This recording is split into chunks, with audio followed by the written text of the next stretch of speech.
देश में इस वक्त युवा सड़क पर आ गया है। जेन जी ने शिक्षा मंत्री का इस्तीफा तक ले लिया है।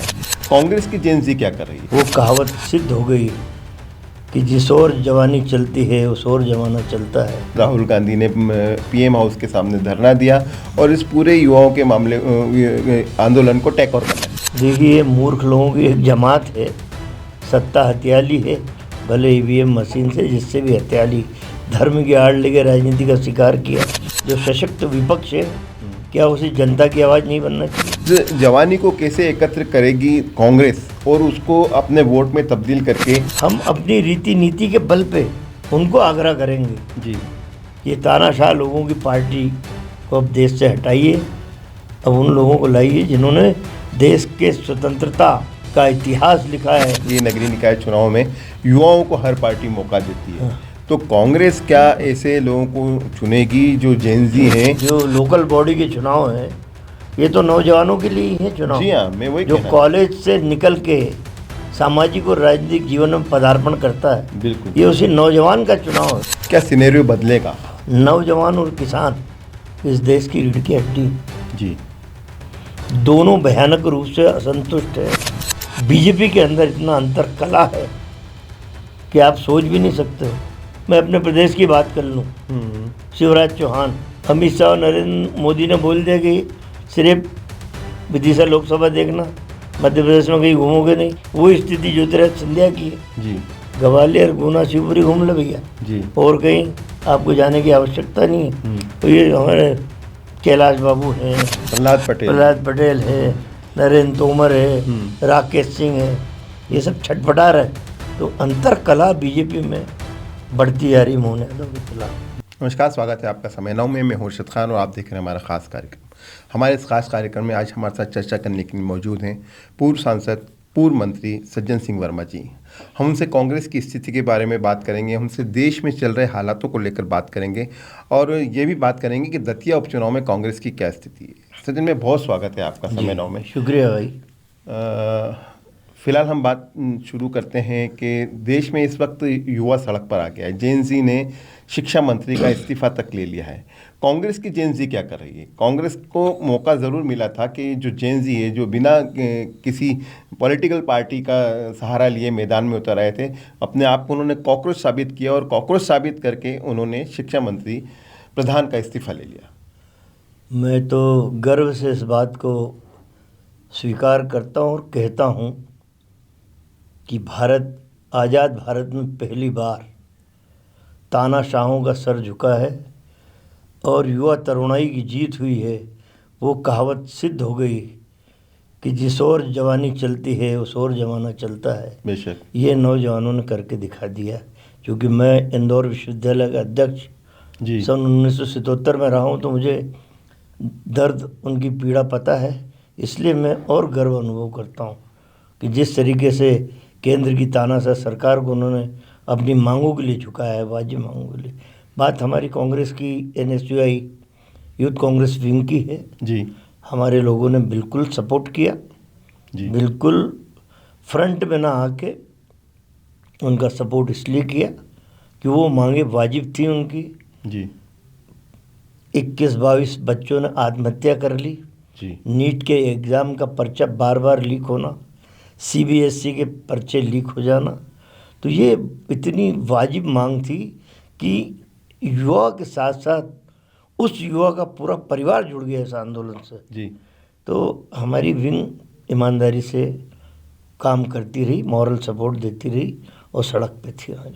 धर्मेंद्र प्रधान के इस्तीफे के बाद जब वो संसद पहुंचे तो वहां पर उनका भाजपा सांसद यानी एनडीए के सांसदों ने स्वागत किया।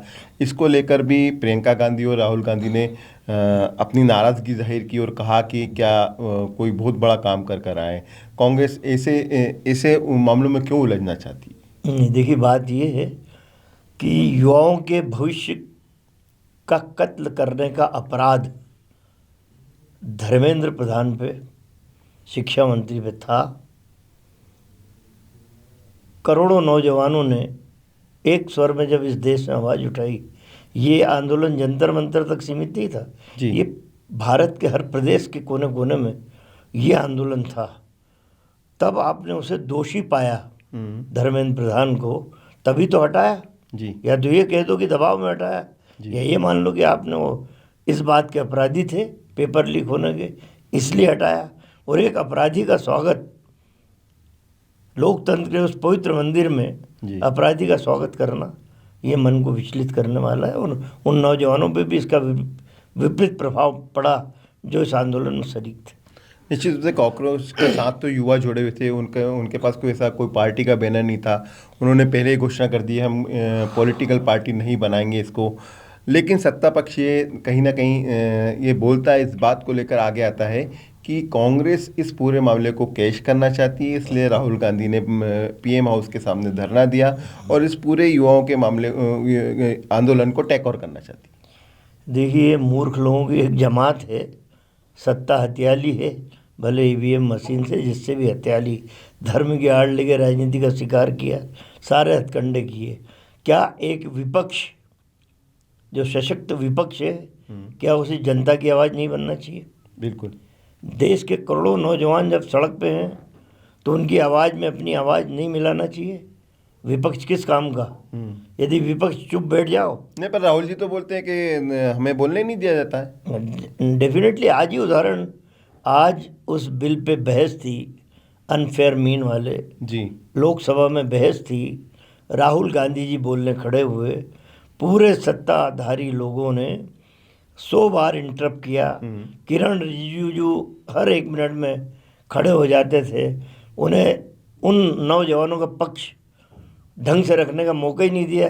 इसलिए नहीं दिया कि राहुल गांधी के पास जो मुद्दे थे नौजवानों के, उन छात्र छात्राओं के, उससे सरकार विचलित हो जाती, इसलिए उन्होंने बोलने नहीं दिया। या आज का उदाहरण तो राहुल गांधी जो बोलते हैं, सही बोल रहे हैं कि मुझे बोलने नहीं दिया जाता। लोकसभा में करोड़ों लोगों ने देखा आज। जी जी। कॉकरोच पार्टी के कार्यकर्ता या यूं से जुड़े हुए लोग अब पूरे देश भर में फैल गए हैं। कांग्रेस की क्या नीति होगी जो युवा है, क्योंकि जैसे आपने कहा कि जवानी जिस तरफ जाती है उस तरफ देश चले जाता है, तो इस जवानी को कैसे एकत्र करेगी कांग्रेस और उसको अपने वोट में तब्दील करके, जैसे आप कह रहे हैं कि सत्ता परिवर्तन होना चाहिए, तो क्या करा पाएंगे आप लोग आने वाले समय में? मेरा ये मतलब है अरशद भाई कि हम उन नौजवानों के भविष्य के लिए लड़े, कांग्रेस पार्टी। हम यदि राजनीतिक उपयोग उनका करते हैं तो मैं समझता हूँ कि हमसे बेईमान आदमी कोई नहीं, कोई पार्टी नहीं। हमने ईमानदारी से उनके भविष्य को प्रकाशमान बनाने के लिए लड़ाई लड़ी। वो स्वतंत्र हैं वोट देने के लिए जी, और अन्य लोगों की तुलना में ज़्यादा विचारवान है वो हमारे देश की युवा तरुणाई जी। हम अपनी रीति नीति के बल पे हम उनको आग्रह करेंगे जी कि तानाशाह लोगों की पार्टी को अब देश से हटाइए, अब उन लोगों को लाइए जिन्होंने देश के स्वतंत्रता का इतिहास लिखा है। लाखों लोगों ने अपने प्राण की बलिदान दिए, जिस पार्टी के लोगों ने, उन लोगों का साथ दीजिए, आग्रह कर सकते हैं। उत्तर प्रदेश हो, मध्य प्रदेश में तो हमने ऐसी स्थितियां नहीं देखी कि इतना उग्र कोई आंदोलन हो। उत्तर प्रदेश हो, दिल्ली हो, राजस्थान हो, बंगाल हो, और भी ऐसे प्रदेश है जहां पर जेनजी सड़क पर है और उसका मन अभी भी ऐसा ही बना हुआ है कि हम किसी भी मामले को लेकर सड़क पर आएंगे। अभी वो नई बात करते हैं कि अब अगली बारी नितिन गडकरी की है, उसके बाद राजनाथ सिंह की है और फिर उसके बाद प्रधानमंत्री की है। तो क्या इस तरह के आंदोलन से सरकार हिलेगी और क्या सरकार डगमगा सकती है? आपको लगता है युवा ऐसा कुछ कर पाएंगे? सरकार तो हिल गई बुरी तरीके से। सरकार भाजपा की, नरेंद्र मोदी की सरकार हिल गई। आज भी नरेंद्र मोदी सही नींद नहीं ले पा रहे हैं। मेरा ये कहना है कि जब 3 बिंदुओं पे नरेंद्र मोदी की सरकार ने उनसे आग्रह किया आंदोलन समाप्त करने का, 1-1 करोड़ रुपये उन लोगों को दो जो बच्चों ने आत्महत्या की, सारे प्रकरण आप वापस लीजिए, ये बड़ी बात। और धर्मेंद्र प्रधान का इस्तीफा तो हो गई, लेकिन नहीं हुआ। एक इस्तीफा होने से बात पूरी नहीं हुई। जी नहीं, मांगा तो सिर्फ धर्मेंद्र प्रधान का इस्तीफा था ना, इसके अलावा 3 बात थी कि 1-1 करोड़ का मुआवजा उन लोगों को दो और सारे प्रकरण बिना शर्त के वापस लो। लेकिन भारतीय जनता पार्टी इतनी पाखंडी पार्टी, आप देख लीजिए 2 दिन से न्यायपालिका की आड़ लेके, जी चुनाव में तो धर्म की आड़ लेके राजनीति का शिकार किया, अब इन बच्चों को बरगलाने के लिए न्यायपालिका का सहारा ले रहे हैं, न्यायपालिका से वर्सन दिलवा रहे हैं जी कि नहीं ऐसा नहीं, ऐसा नहीं। जबकि स्ट्रेट फॉरवर्ड ये है कि नरेंद्र मोदी की सरकार को अधिकार है कि जो वादा उन्होंने किया वो सारे प्रकरण एज इट इज वापस ले, जी। लेकिन उन्होंने न्यायपालिका की गोद में गेंद डालने की कोशिश कर रहे हैं। तो ये नौजवान यदि 1-2 दिन में हल नहीं हुआ फिर सड़क पे आएगी, ये उसका अधिकार है। तो बात ये है कि आप ईमानदार, आपका समझौता हो, पवित्र मन से हो, तो वो नौजवान कुछ नहीं बोलेगा। पहली बार में आप बेईमानी कर रहे हो तो उनके सामने तमाम सारे मसले हैं, गडकरी भी है, राजनाथ भी हो रही है। ऐसा लगता है आपको, उम्मीद है? ये देखिए, छोटे छोटे देश में हम लोग देखते हैं 5-5 लोग, छोटा सा देश, जब जनहित के मुद्दों के खिलाफ वहाँ की सरकारें निर्णय लेती हैं दूसरे देश, 5-5 लाख नौजवान एक साथ सड़क पे आते हैं। जी हाँ। तो ये जागृति तो मेरे देश के नौजवानों में आई, आ गई। इसीलिए तो मैं गर्व करता हूँ कि जी। पहली बार नौजवानों ने ये बता दिया है।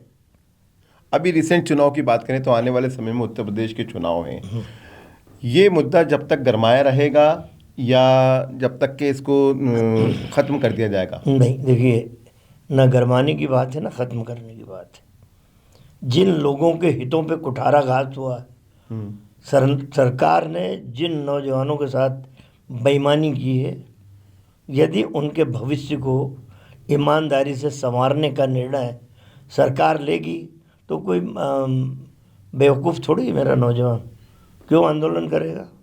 लेकिन जब आप छल और कपट की राजनीति करोगे, अपने वादों से मुकर जाओगे, तो वो नौजवान अब नहीं छोड़ने वाला। मध्य वो प्रदेश समझ में गया कि झुकाने वाला चाहिए, किसी को भी झुका सकता। मध्य प्रदेश में तो विधानसभा चुनाव में काफ़ी वक्त है, लेकिन नगरीय निकाय चुनाव आने वाले हैं और देखा, सोचा और समझा भी ये जाता है कि नगरीय निकाय चुनाव में युवाओं को हर पार्टी मौका देती है। तो कांग्रेस क्या ऐसे लोगों को चुनेगी जो जेनजी हैं और उन्हें मौका देगी? क्योंकि आज आप बेहतर तरीके से समझ रहे हैं कि युवा की तरफ आकर्षित है। क्या कांग्रेस में से पुरानी लाइन को हटाया जा सकता है, नए लोगों को मौका दिया जा सकता है ताकि जेनजी आपसे जुड़े? नहीं, देखिए, जो लोकल बॉडी के चुनाव हैं ये तो नौजवानों के लिए ही है चुनाव। जी हाँ, मैं वही जो कहना कॉलेज से निकल के सामाजिक और राजनीतिक जीवन में पदार्पण करता है, बिल्कुल। ये उसी नौजवान का चुनाव है।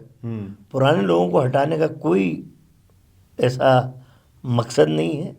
पुराने लोगों के अनुभव का लाभ इन नौजवानों को मिले, तो ऐसी कमेटी हमारी बनी हुई है वरिष्ठ नेताओं की, जो उनकी सरपरस्ती करती है। और मैं तो कहता हूँ कि 90% युवाओं को ही मौका इसमें देना जी। ये सीढ़ी है जी हाँ। राजनीति की। नहीं, अब तो सामाजिक छात्र जीवन। संघ के चुनाव तो खत्म हो गई, वो सीढ़ी तो अब खत्म ही देखिए, कर हम दी तो ना आपने। उसी मूवमेंट से निकले, स्टूडेंट हाँ। पॉलिटिक्स के। 1977 जी कितने साल हो गए मुझे इंदौर विश्वविद्यालय का अध्यक्ष बने हुए। जी हाँ। वो जज्बा होता था एक षड्यंत्र पूर्वक कॉलेज यूनिवर्सिटी के चुनाव, राजनीतिक दलों ने षड्यंत्र पूर्वक छात्र करवा शक्ति दिया। को खत्म करवा दी। खत्म करा। लेकिन अब जागृत हो रही है छात्र शक्ति, उसके खून में उबाल आने लग गया। मध्य प्रदेश के दतिया में उपचुनाव हो रहे हैं और जेनजी का कितना असर, आप भी वहाँ पर दौरा कर आए क्या? और देखने में ये आता है कि जिसकी सत्ता होती है वो जीतता है, आपको लग रहा है ऐसा? नहीं। और जबकि सत्ता पक्ष के साथ एक ड्रॉबैक है कि उन्होंने पुराने नरोत्तम मिश्रा को टिकट नहीं दिया। जैन जी का साफ असर है। वो माँ बाप जो अपने बेटे के भविष्य के लिए चिंतित है, उन सब का मन, उन नौजवानों का मन कांग्रेस के साथ है। मैं वही बोल रहा हूँ कि जंतर मंतर पे जब आंदोलन हुआ, पूरे देश की राजधानी में, बड़े शहरों में पहुँचा, तब उनके माँ बाप ने उन बच्चों के कहा कि जाओ बेटा, अपने भविष्य की लड़ाई लड़ो, हम खड़े हैं पीछे। तो कितना बड़ा कुनबा इस आंदोलन से जुड़ा, उसका असर दतिया में उन नौजवानों के साथ उनके माँ बाप वो पीछे खड़े दिखाई दे। यहाँ से यानी आपका कहने का मतलब ये, जिसने पहले बीजेपी को वोट दिया है, यदि उसके घर में कोई जेंजी है या कहीं बच्चा पीड़ित है, तो उस बच्चे की पीड़ा को देखते हुए उसके माँ बाप, उसके परिवार के लोग अपना वोट बदल देंगे, ऐसा मानना है मैं आपका? बोल तो रहा हूँ कि देखिए, पहले धर्म की राजनीति की आड़ में, धर्म की आड़ नहीं, में अब तो वहाँ पे राजनीति, जंतर मैं मंतर पर वही सब बता देखिए दिया। ना, मंदिर मस्जिद हिंदू मुसलमान, इसकी धर्म की आड़ में राजनीति का शिकार किया ना, जी वो पर्दा हट चुका है। जी हाँ। ये षड्यंत्रकारी लोग हैं, ये ना नौजवानों का ना किसानों का किसी का भला नहीं कर सकते। आज हजारों किसानों को भोपाल जी हाँ, लाठीचार्ज हो रहा हो, जाने से रोका है। हजारों किसान अब आपके चैनल दिखा रहे होंगे, बिल्कुल। तो नौजवान और किसान जागृत हो गए। अच्छा, एक चीज़ और देखने में आई कि जो राम मंदिर चंदा घोटाला मामला था, चोरी कांड था, उसको दबाने के लिए ये एक आंदोलन खड़ा किया गया, और एक आंदोलन इसके चलते वो जो इतना बड़ा मामला था वो दब गया, और इस पर विपक्ष भी अब उस तरह से बात नहीं कर पा रहा है बिल्कुल जैसी बात जेंजी को लेकर कर रहा नहीं। है। देखिए, करंट टॉपिक तो जैन जी का भविष्य, आपको उस पर बात करनी पड़ेगी। बिल्कुल। आज भी लोकसभा में चंदे चोरी की बात कल प्रियंका जी ने की थी, आज राहुल जी ने चंदा चोरी की बात की। तो चंदा चोरी तो हर सनातन के मन में घुस गई है वो पीड़ा, कि इन पाखंडियों ने भगवान राम को भी नहीं छोड़ा। जितने प्रमुख मंदिर देश में आरएसएस और बीजेपी के कब्जाधारी उन मंदिरों पे कब्जा करके बैठे हैं, करोड़ों अरबों का पैसा वहाँ से लूट रहे हैं।